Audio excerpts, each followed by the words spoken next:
I have a question for Darren.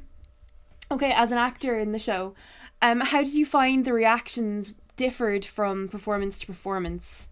You mean from the audience? Of the audience, I mean. Yeah, sorry. Well, it's always different. I mean, actually, the funny thing is the one that's on DVD is the one night that we actually had a lot of kids, and on I mean, not the the show that we did, the one that's filmed, we have a lot of children in the audience, and you can hear it, and it's really embarrassing because I think most of the nights we got carried away with swear words and cuss words, and if we had more friends in the audience, we would try and play up different jokes.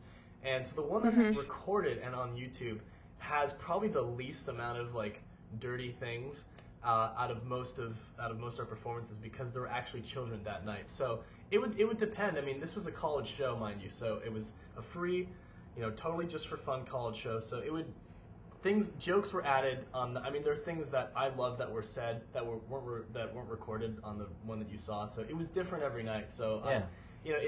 It was usually crazy, and it was very rambunctious. I don't know if you can see from the YouTube, but there are maybe 3-4 rows of people sitting on the ground, and it was just you can't. Absolute madness.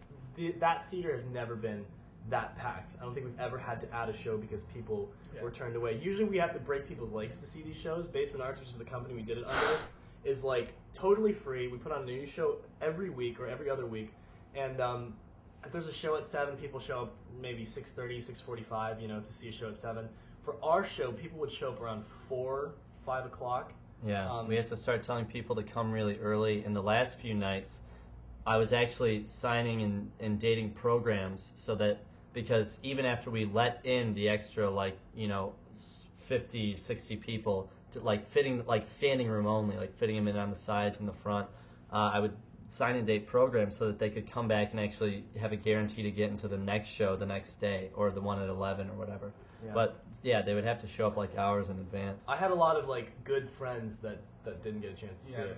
Which is why we put it up on YouTube, because there were so many people that were not used to non-friends and non-theater people seeing our show. In fact, the final night, it was packed, and it was a full house, and it was really exciting. And we're used to, after a show, going outside and seeing your friends, because usually it's your friends who are out there. But on the final night, I remember going out and it was totally empty. And I realized it was because total strangers had come to see the show. Mm-hmm. And all my friends had already seen it or not gotten a chance to see it.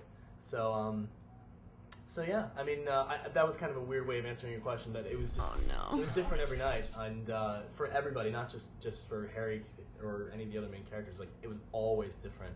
People get crazy at these things. So. Yeah, well, welcome to the world of Harry Potter. Yeah. You're only going to meet more of these crazy people. No, we love it. Welcome it. It's a great group to be a part of. We're so thrilled. Would you consider, all kind of legal issues aside, making the music and the script available for other people to perform it? Yes. See, that's a really tricky thing, because it's we don't have the right to give other people permission to do this, because it's it's obviously it's a property of Warner Brothers and J.K. Rowling, so we can't really tell people that they can do this show. So so we can't really.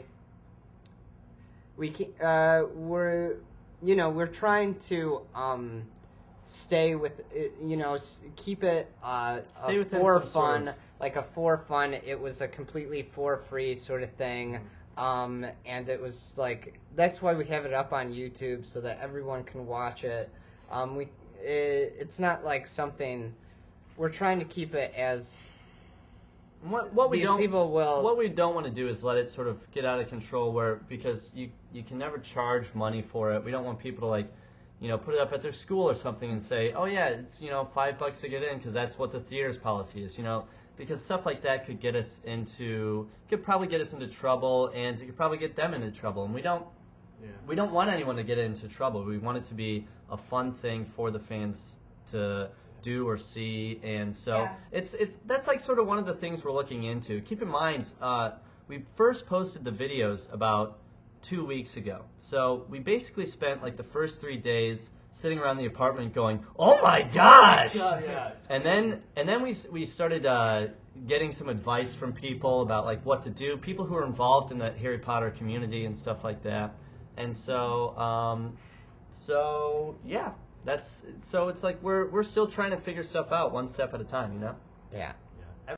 Okay, so we'll keep watching the channel. Please yeah, keep watching. And on the very, very nice side, AJ and Darren like never wrote down sheet music. So we don't have any sheet music to give to anybody. So like legalities and formalities completely aside, people message me all the time. Listen, can I get the music? And it's like I don't even. Yeah, there's actually even have it. And which just means, by the way, just to give credit, that Carlos Valdez playing bass and Joe Carroll playing drums literally figured out this show 2 days. 2 days. From 2 a.m. to like 6 a.m. 2 nights. Just figuring out the music and writing chord changes on little They just jam. There are no musical notes written. There are no books. Yeah, there were no. And on opening night, all of the scene change music, all of the underscoring, all of the stuff we played, literally just improvised. It's all Night improvised. one was a crazy, crazy experience. Yeah, they just made it up. There was a lot of because AJ is also a wonderful, wonderful improviser and a comedian as well. They're very talented. They're all very talented. So it's like little things with the piano and like the snack thing, like AJ bringing Ron a snack. What was that about? Like, well, was it Twizzlers every night, or was it different? It was like different. It was like different every night because Joey kept eating the food. He literally didn't have a snack, and I did, so I brought him one. And then it became a thing where he was like, "Hey AJ, I'm not gonna have a snack again tonight. You want to bring me this?" And I was like, "Okay." Yeah. Somebody wanted me to ask you about that. Like, I got listeners' questions here. Let me see, who was it? Somebody wanted to know, was it in the script? No. Ron eating? Oh, Ron eating? No. It was just one. I think the very first rehearsal I had with Joey, he was just eating something, and I said he was hungry. Just because he was a hungry boy. So I said, keep going, keep doing the scene. And then Joey just sort of, and I was so busy with all this other stuff that Joey was just thinking, he's like, man, I guess Ron is just so poor that he never eats at home. So when he's at Hogwarts, he eats as much as he can because the food is magic and it just appears. So he's constantly pocketing the food and eating it all day just to keep his body weight up. Oh my gosh. So I think that's what the idea was. Yeah.